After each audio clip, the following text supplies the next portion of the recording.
A fost o experiență foarte, foarte interesantă și foarte random, ca multe alte experiențe pe care le avem noi în călătoriile noastre.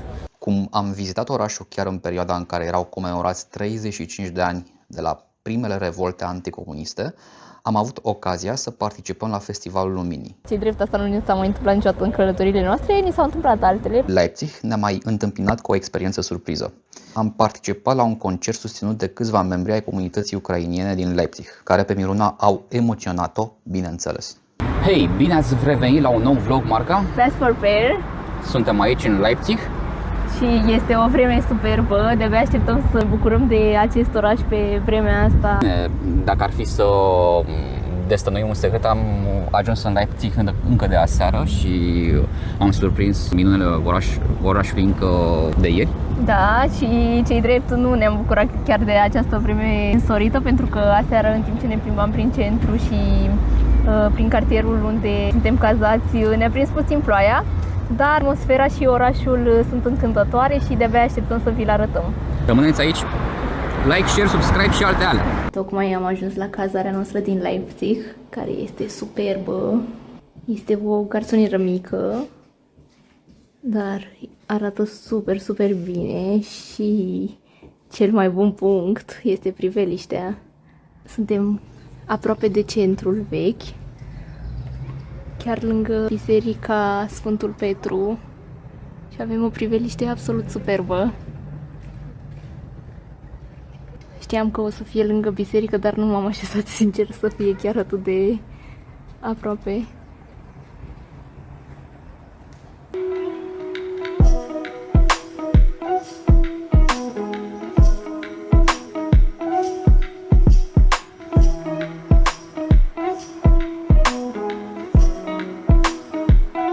Câte puteți observa, și Leipzigul este foarte prietenos cu bicicliștii. Mi se pare că mai prietenos decât Dresda.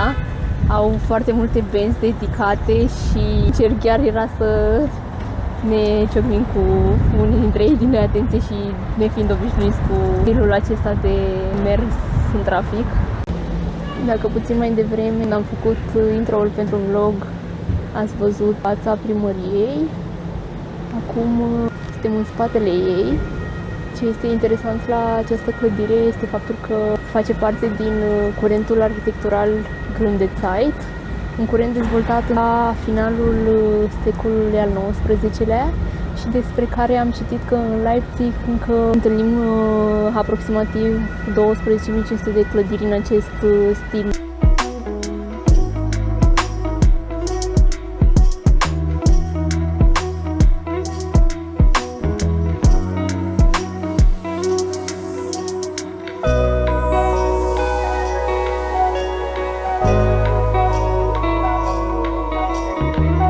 Ne aflăm în Marktplatz, în spatele meu este vechea clădire a primăriei.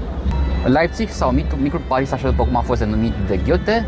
Iată o asemănare cu Bucureștiul nostru natal. Acesta a fost orașul din care practic a fost inițiată revolta anticomunistă în 1989. Deci putem considera, cel puțin din această perspectivă, echivalentul Timișoarei.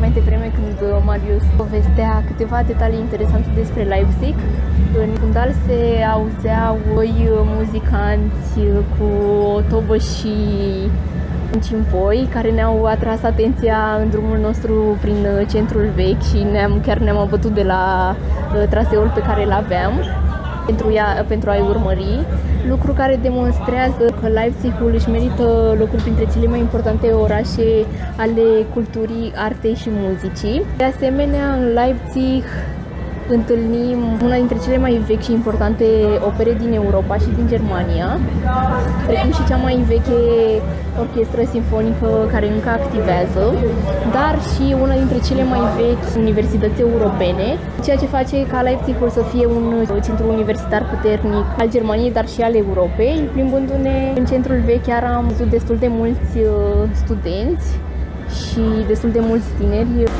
iar din Marktplatz, la o distanță foarte scurtă, am ajuns în Naschplatz, o piață micuță și cochetă din centrul Leipzigului, unde pe partea stângă întâlnim vechea bursă, dar în fața vechii burse întâlnim statuia lui Goethe, unul dintre cei mai importanti scriitori germani, care și-a petrecut o parte din viață în acest oraș. Iar din Naschmarkt am ajuns imediat în Medlers Passage, loc legat de Goethe. Un alt loc reprezentativ pentru orașul Leipzig, menționat chiar de către Goethe în opera sa Faust, are legătură cu acest spațiu. Este taverna care apare și în scrierile sale. În acest loc sunt două grupuri statuare. Aici este chiar Faust cu Mefistofel și fix în fața acestui grup statuar este grupul de studenți menționați și în Faust. Martor la acest grup statuar este chiar statuia lui Goethe, aflată în capătul acestei galerii.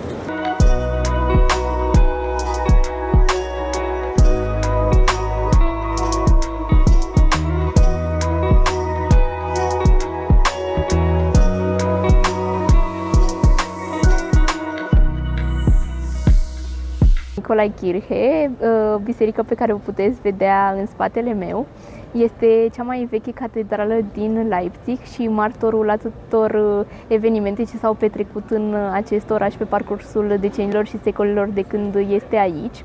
Un aspect important despre această catedrală este faptul că era unul dintre locurile preferate ale lui Bach, unde cânta și încânta publicul german și locuitorii acestui oraș. Odată cu reconstrucția și renovarea ei, această biserică a căpătat stilul neoclasic, de o biserică impresionantă și are o atmosferă foarte liniștită și foarte caldă. Cum ne plimbam noi prin Leipzig și ne gândeam ce să vizităm în continuare, am ajuns în campusul universitar și am văzut că era și cantina aici. Am zis, hai să intrăm să vedem, poate reușim să mâncăm aici, că ne-am gândit că sigur sunt prețuri de studenți, scăpăm mai ieftin. Ne-am ales de mâncare și când am ajuns la casă, ne-a întrebat doamna de acolo, bine, după ce, da, unde e cardul de student, după ce ne-am mutat la o casă unde era o doamnă care vorbea în engleză, pentru că celelalte doamne vorbeau doar germană și ne tot ziceau, duceți-vă la colega cealaltă, duceți-vă la colega cealaltă, asta ce-am înțeles eu, așa. Și ne-am zis că din păcate nu putem să plătim pentru că nu avem cardul de student și se face plata doar cu cardul de student. Doamna chiar a fost drăguță, a zis dacă găsiți pe un student sau o studentă care să fie de acord să facă plata pentru voi și vedeți voi cu banii, e super, nu e nicio problemă, puteți să faceți asta. Ne-am mai înfărtit pe acolo puțin și eram așa, băi, hai să punem astea la loc, că poate nu găsim pe nimeni. L-am băgat așa puțin pe Marius la înaintare, l-a interpelat pe un băiat. I-a explicat situația noastră și, da, Felix. Și salut, Felix. Bună, Felix! A fost drăguț și ne-a ajutat cu treaba asta, am stat și la masă cu el și i-am făcut transferul pentru toată suma, inclusiv și a consumat el, pentru că așa ni s-a părut drăguț și i-am dat și una dintre prăjiturile noastre, că ne luasem fiecare câte o prăjitură. Destul de generos, adică da. Chiar. Dar a fost foarte drăguț și ne-a ajutat și așa am mâncat noi la cantina de studenți și a fost o experiență foarte, foarte interesantă și foarte random, ca multe alte experiențe pe care le avem noi în călătoriile noastre. Am vrut să împărtășim cu voi la cald așa experiența noastră, care a fost foarte Miruna și Mari style. Dar asta nu, ce drept, asta nu ni s-a mai întâmplat niciodată în călătoriile noastre, ni s-au întâmplat altele. Povesti cu Felix și despre ce face el pe aici, da. Ce proiecte are, cam care este programul de studii, era la informatică, nu? Da. După ce am vizitat centrul orașului, am decis să venim și în fosta zonă industrială a sa, cartierul Plagwitz, iar acum suntem în zona denumită Spinnerei, pe locul fostei fabrici de producție a bumbacului. O zonă care a început să decadă secolul trecut, iar pe care locuitorii au decis să o transforme într-un centru cultural și artistic la sfârșitul anilor 90 și începutul anilor 2000.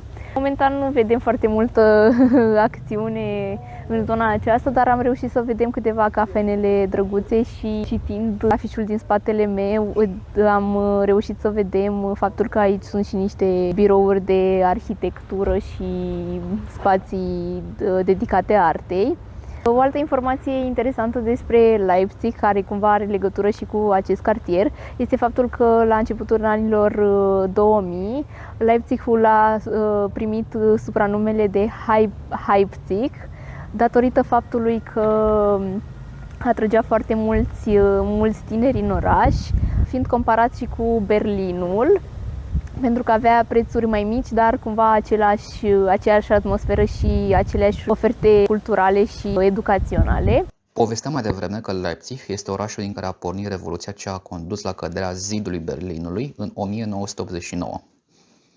Cum am vizitat orașul chiar în perioada în care erau comemorați 35 de ani de la primele revolte anticomuniste, am avut ocazia să participăm la Festivalul Luminii, un mod inedit de a comemora cele întâmplate în toamna anului 1989.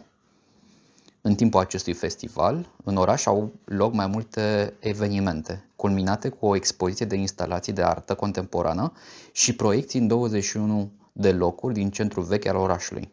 Din câte puteți vedea din imaginile pe care le-am surprins, expoziția a atras foarte mulți privitori, centrul fiind animat de oamenii care au venit să comemoreze evenimentul în acest fel.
După prânzul de la universitate și Festivalul Luminii, Leipzig ne-a mai întâmpinat cu o experiență surpriză.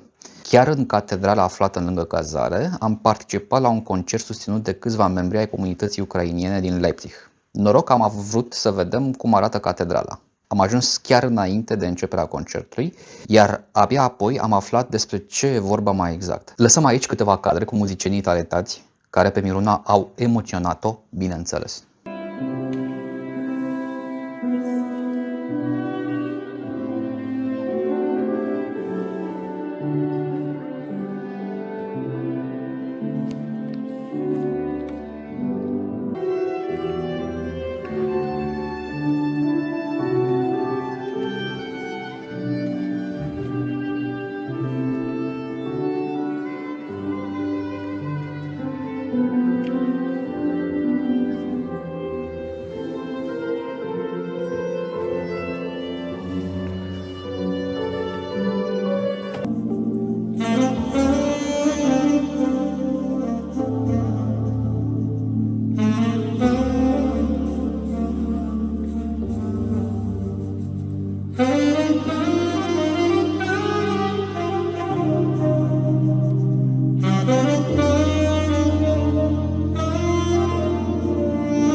Am ajuns și la gară, în poate cel mai frumos Starbucks pe care l-am văzut până acum.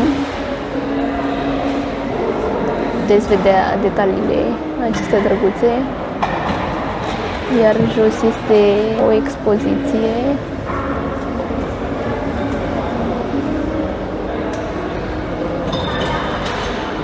Am observat că gara din Leipzig este mult mai frumoasă decât cea din Dresda. Iar un alt aspect important al acestei gări este faptul că este cea mai mare gară în ceea ce privește suprafața din Europa. Acesta a fost vlogul nostru din Leipzig, pe care îl încheiem cu această priveliște superbă de care ne-am bucurat pentru câteva zile. Sperăm că v-au plăcut experiențele noastre, majoritatea întâmplătoare, așa cum ne-au plăcut și nouă.